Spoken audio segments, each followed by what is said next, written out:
The chairs had been arranged, the family had taken their places, and for a few carefully controlled minutes, the royal dinner appeared almost normal. Then Meghan made one furious remark that changed the atmosphere instantly. Catherine did not argue. She did not raise her voice. She simply stood, reached for Princess Charlotte, and removed her from the dinner before anyone could stop her. Before we go deeper into what this really means for the royal family, make sure to subscribe so you don't miss a single update. Catherine had entered Windsor believing the evening could still heal something. The private family dinner, a closed gathering meant to rebuild trust away from cameras and public pressure, had been arranged after months of strained contact between the senior royals and the Sussexes. William shared that hope, but he also carried a quiet warning. George, Charlotte, and Louis were not to be drawn into old disputes. Every adult had agreed. No accusations, no score settling, no child caught between wounded parents. Meghan shattered that promise without hesitation. She turned toward Catherine, her voice sharpened by anger, and accused her of using Charlotte's growing royal role to push another branch of the family aside. The remark landed with brutal force. Charlotte lowered her eyes, confused and embarrassed, while the Princess of Wales reached for her hand. William remained seated for several long seconds, torn between following his wife and confronting the woman who had just dragged his daughter into a battle she did not understand. Harry tried to speak, but Catherine stopped him with a calm sentence that carried more power than a shout. Charlotte would not remain in a room where she was being used to settle an adult grievance. The young princess rose beside her mother. George watched in silence. Louis looked toward his father. Meghan gripped the table as if she expected another argument, but none came. Charles felt the deeper danger before anyone named it. The king recognized phrases from a confidential family discussion, a private exchange known only to a small palace circle. Camilla noticed the same thing. The queen consort leaned forward and asked Meghan who had told her about Charlotte's role and the disagreements surrounding it. Meghan did not answer. Harry looked away. The silence exposed more than anger. It exposed access. Someone had carried private words beyond the room where they were spoken, and William now understood that the attack on his daughter had not begun at dinner on that terrible evening. Catherine had protected Charlotte from the outburst, but once the dining room door closed behind them, every person left at the table was forced to confront what Meghan's words had revealed. Behind the closed door, the royal crisis stopped being about titles, reputation, or protocol. It became the story of a mother kneeling beside her daughter and trying to explain why an adult had spoken with such anger. Charlotte wanted to know whether she had done something wrong. Catherine's answer was immediate, but the pain in her face revealed just how deeply Meghan's words had landed. Catherine crouched beside Princess Charlotte and held both of her hands. The young royal title simply meant that Charlotte was a senior member of the family by birth, but in that moment, none of that mattered. She was only a confused child, asking why someone had spoken about her with such bitterness. Her mother told her clearly that she had done nothing wrong, and that adult anger was never a child's responsibility. Charlotte listened, but the fear remained in her expression. She had already begun to understand that private family disputes could become public stories within hours. Every comment, every absence, and every strained gathering could be discussed by strangers. Catherine had tried to protect her from that reality, yet Meghan's outburst had dragged the young princess directly into it. William entered moments later and closed the door firmly behind him. The prince saw his daughter beside her mother and immediately understood that the damage was deeper than embarrassment. When Charlotte repeated the exact words she had heard at the table, he turned away for several seconds, struggling to control his anger, before asking Catherine what Meghan had meant. Catherine answered carefully. She revealed through a recorded private telephone conversation preserved by palace security that Meghan had used almost the same accusation weeks earlier, claiming Charlotte's growing role was designed to diminish Harry's family. The princess had dismissed the charge at the time, believing the argument had ended. Now she realized the dinner had not created the conflict. It had completed something already planned. Harry faced his own breaking point in the corridor outside. The Duke knew defending his wife publicly might protect Meghan, but it would also require him to ignore what had happened to his niece. He could hear William's restrained voice behind the door and understood that silence would look like approval. Yet, speaking against his wife could fracture his marriage in a way no palace dispute had done before. Charles remained at the abandoned table after the room emptied. The king stared at Charlotte's vacant chair and felt the full weight of his failed reunion. He had hoped the dinner would begin healing two divided branches of the family. Instead, his decision had placed one of its youngest members directly in the path of years of resentment. William returned with a colder purpose. He asked who approved the seating plan, who provided Meghan with details about Charlotte, and who allowed a private disagreement to enter the dinner. The pain had become an investigation. The dinner had exposed Meghan's anger, but the words she used pointed backward to a private incident the family had tried to bury, and Catherine had never truly forgotten. The outburst at Windsor did not begin at the dinner table. Its true origin lay weeks earlier, during a private rehearsal for a royal family ceremony, when one remark about Charlotte triggered a confrontation no one outside the palace was meant to know about. Catherine had walked away from that moment, believing the issue was contained. Meghan had walked away believing she had been humiliated. Catherine remembered the rehearsal with painful clarity.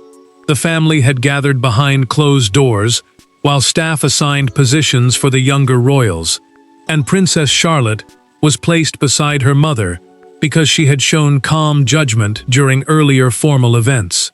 A ceremonial rehearsal was simply a private practice, used to prepare family members for their roles before an official occasion.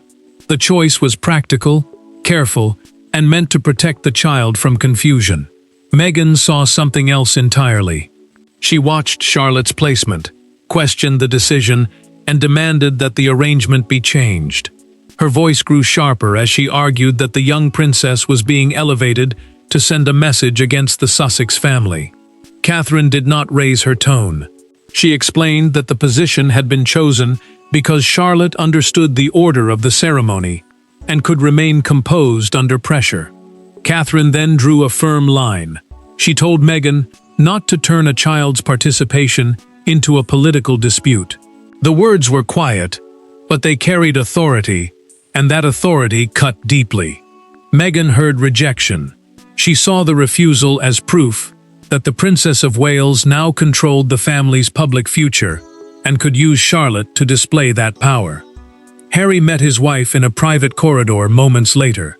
Meghan told him that Catherine had deliberately embarrassed her and used the young princess to show which branch of the family mattered most.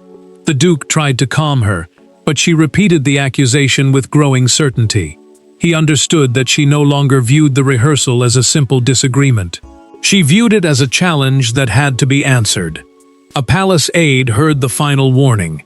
According to a documented staff account prepared after the dinner crisis, Meghan said Catherine would one day be forced to explain the decision in front of the entire family.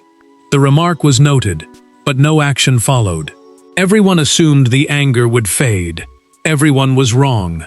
William uncovered the most disturbing detail later. The rehearsal dispute had been formally excluded from the dinner briefing, a private summary used to tell participants what topics were permitted and which matters were off-limits. Yet Meghan had repeated exact phrases Catherine used during the confrontation. Someone had preserved those words. Someone had passed them on. William then found the connection. One staff member present at the rehearsal had also helped arrange the seating for the dinner. The prince no longer saw coincidence. He saw access, timing, and intent. What had once looked like a bitter personal memory now appeared to be a deliberate setup, and William was no longer prepared to treat the dinner as an unfortunate emotional mistake. William returned to the dining room without Catherine and without the children. The change in him was unmistakable. He did not take his seat, accept an explanation, or allow the conversation to drift toward excuses. He stood across from Meghan and demanded that she repeat what she had said about Charlotte this time, while looking directly at the child's father. Silence tightened around the table. Charles remained seated, trying to hold the family together, with the last traces of calm still left in the room. The king asked his son to lower his voice, but William refused to let the discussion move forward. The future king wanted one answer before anything else. Why had an 8-year-old child been dragged into a grievance between adults? Meghan rose slowly and faced him. She accused the Prince and Princess of Wales of using their children as symbols of rank, while Harry's family was pushed further outside royal life. A symbol of rank meant a person being used to display status and influence inside the monarchy. She insisted that Charlotte's placement at the rehearsal had not been innocent. To her, it was proof that Catherine was shaping the future while excluding everyone connected to the Sussexes. William pushed his chair away and placed both hands against its back. His anger remained controlled, but every word struck with force. Charlotte was not a symbol. She was not a weapon. She was not a subject for Meghan's resentment. The prince then asked whether she had deliberately shamed his daughter to punish Catherine for refusing to change the ceremonial arrangement. Meghan did not retreat. She claimed the family had ignored her concerns for too long, and that the dinner was the first chance she had been given to speak openly. William answered that speaking openly did not mean targeting a child. He reminded her that Charlotte had left the room believing she had done something wrong, and that truth changed everything. Harry finally broke his silence. Through a recorded family account prepared after the confrontation, the Duke admitted that he knew his wife intended to raise the rehearsal dispute during dinner. He insisted that she had promised the conversation would remain calm and that Charlotte would never be mentioned directly. His admission stunned Charles, because it proved the confrontation had been planned before anyone sat down. Camilla added the final blow. The Queen Consort revealed through the official seating record that Meghan had personally requested the chair directly opposite Catherine. She had rejected another place offered by staff and insisted on facing the princess throughout the meal. The choice now looked less like chance and more like preparation.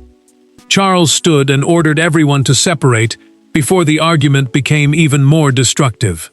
The king told Harry to leave with Meghan and asked William to return to Catherine. But his son did not move. The prince demanded a clear answer about whether Meghan would ever again be allowed near the Wales children without strict boundaries. William had confronted the outburst, but the authority to impose consequences still rested with Charles, and the king now faced a choice that could divide his family beyond repair. The loudest argument had ended, yet the most important decision was only beginning. In a private study away from the abandoned dinner, Charles sat between his responsibilities as monarch and his failures as a father. On one side stood William, demanding protection for his children. On the other stood Harry, warning that any punishment against Meghan would destroy what remained of their relationship. Charles understood that this choice carried more than personal pain. As monarch, he held final authority over private family gatherings inside royal residences, meaning he could decide who attended and under what conditions. The king also knew that a wrong decision would deepen the split between his sons. Protect Meghan, and William would see it as a betrayal of Charlotte. Restrict her, and Harry might walk away for good. William spoke first, and without hesitation.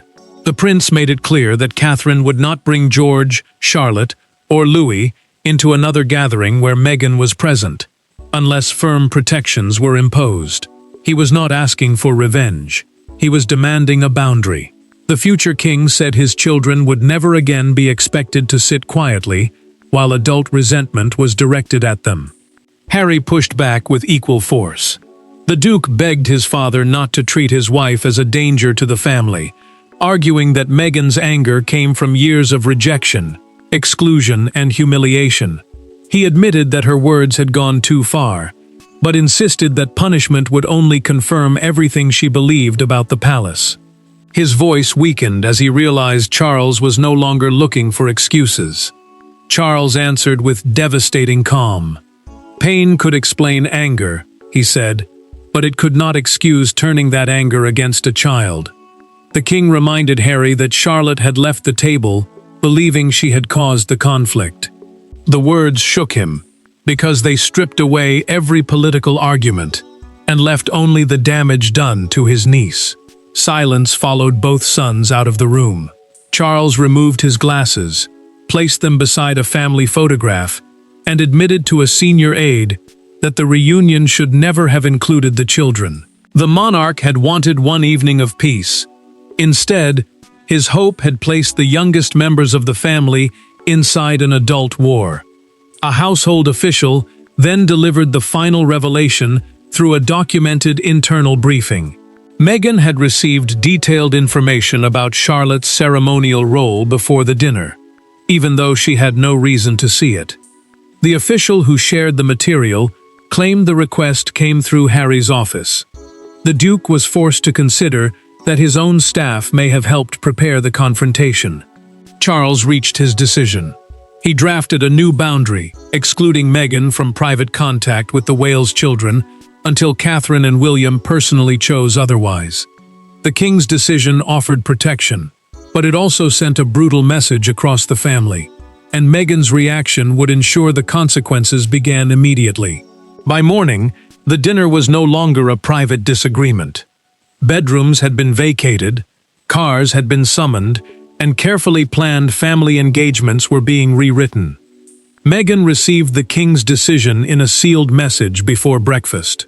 She read it twice, set it down without speaking, and then told Harry that the palace had finally chosen Catherine over them completely. Meghan understood the restriction at once. Charles had ruled that she could not attend private gatherings involving George, Charlotte, or Louis without advance approval from both parents. A royal restriction was simply a formal boundary set by the monarch for family activity inside royal residences. The order meant Catherine and William now controlled every future contact between Meghan and the Wales children.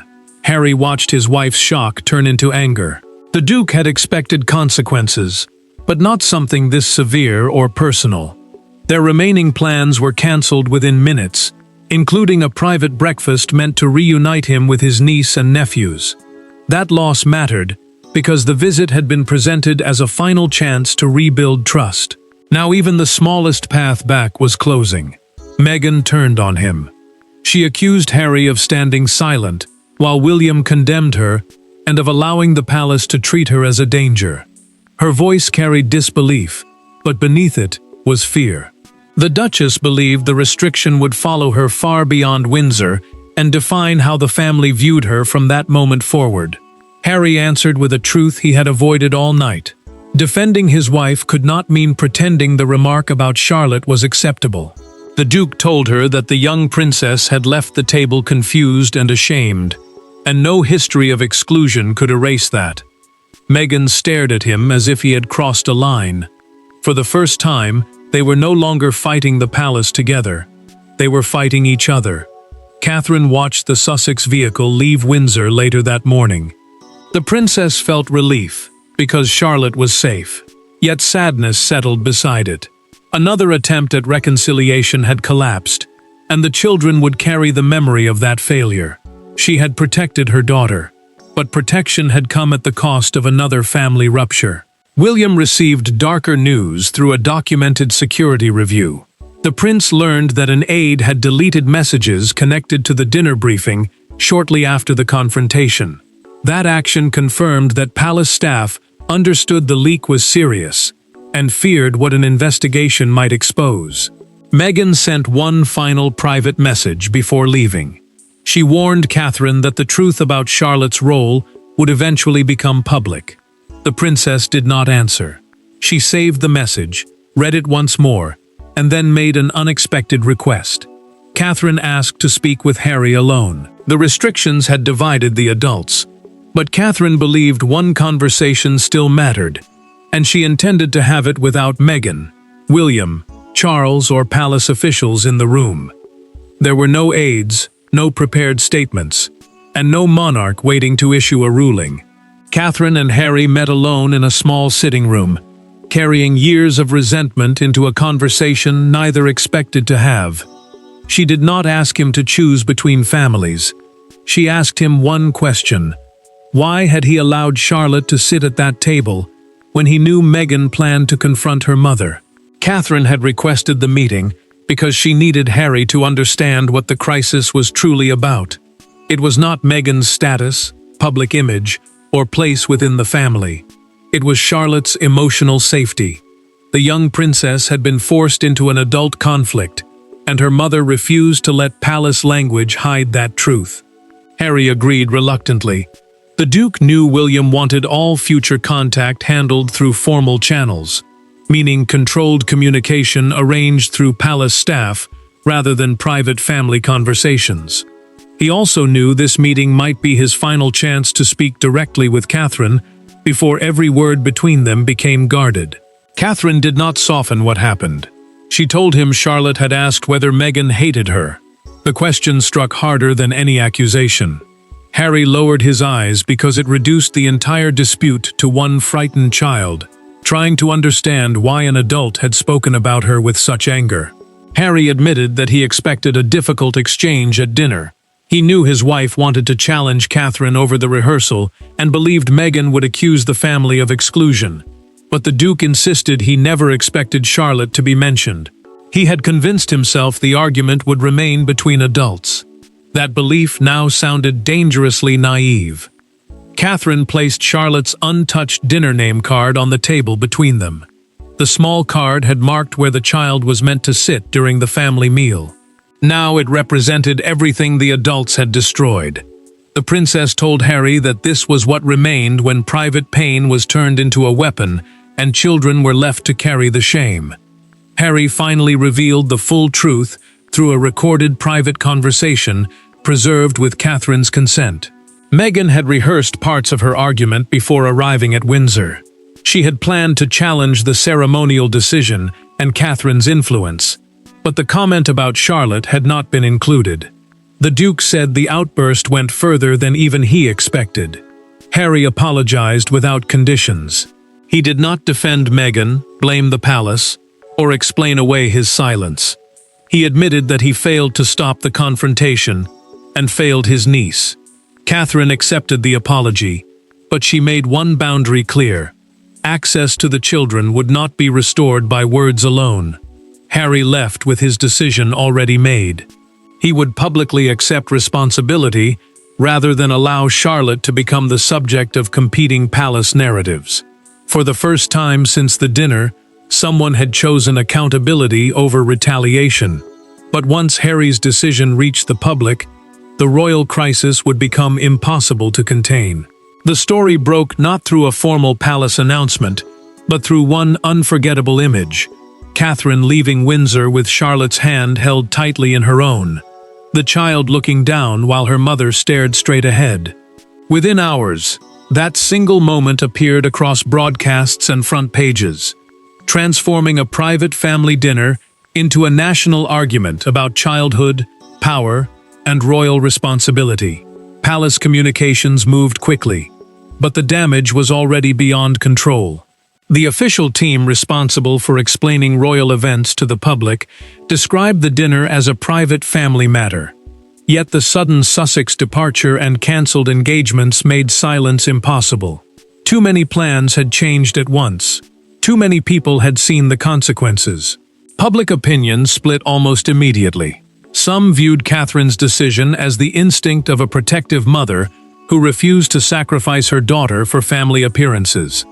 Others saw the restrictions placed on Meghan as proof that reconciliation had finally collapsed.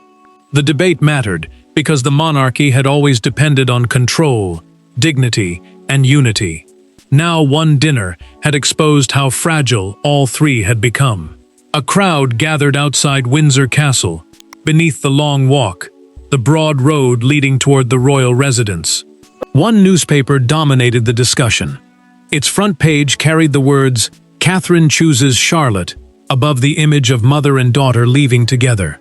People held the paper aloft, and the headline became the emotional verdict of the day. Harry's recorded public statement intensified the storm.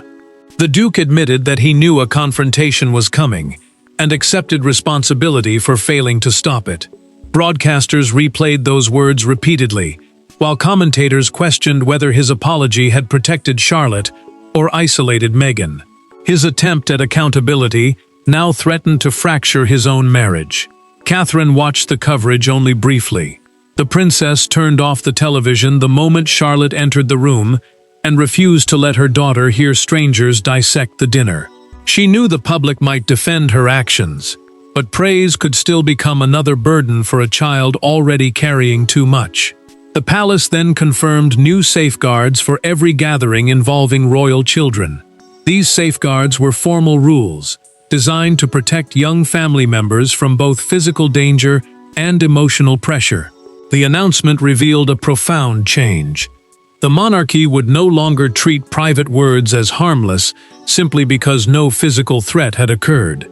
Meghan rejected Harry's apology strategy before leaving Britain. She believed the statement had cast her as the sole villain and strengthened Catherine's position.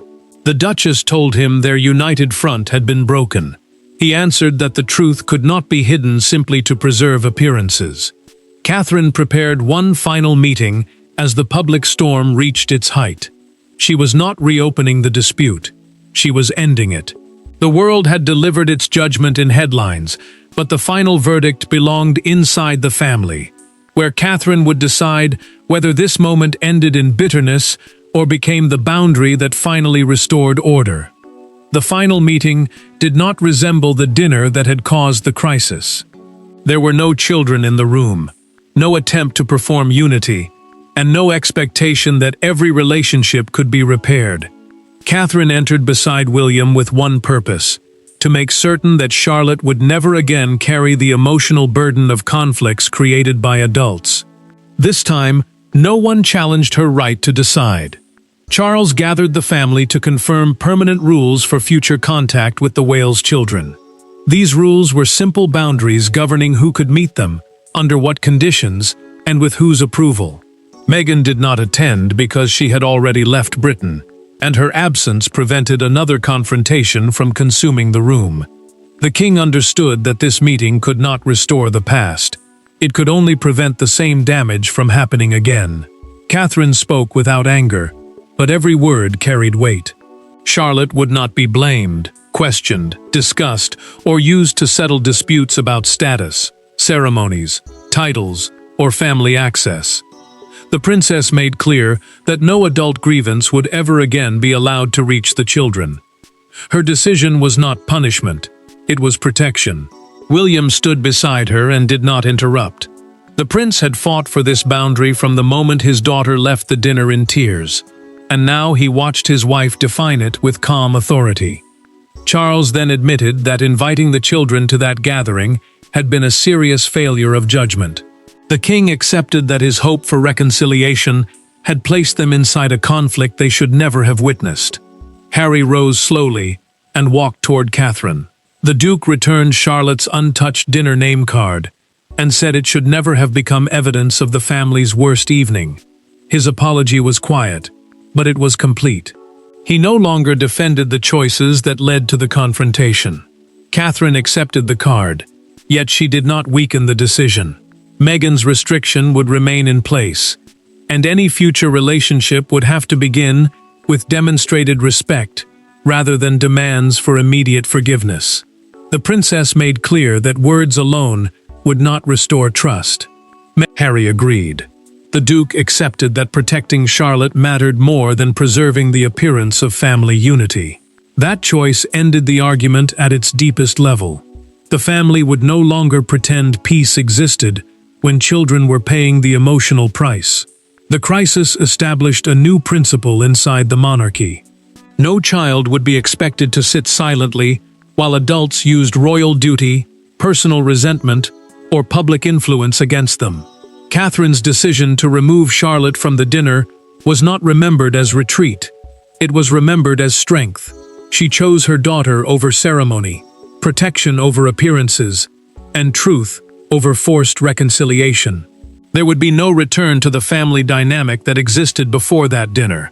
And that was precisely the point. Because Charlotte left protected, Catherine stood vindicated, and the monarchy finally accepted the boundary it should have created long ago. Thanks for watching. Please don't forget to like and subscribe, and we will see you in next one.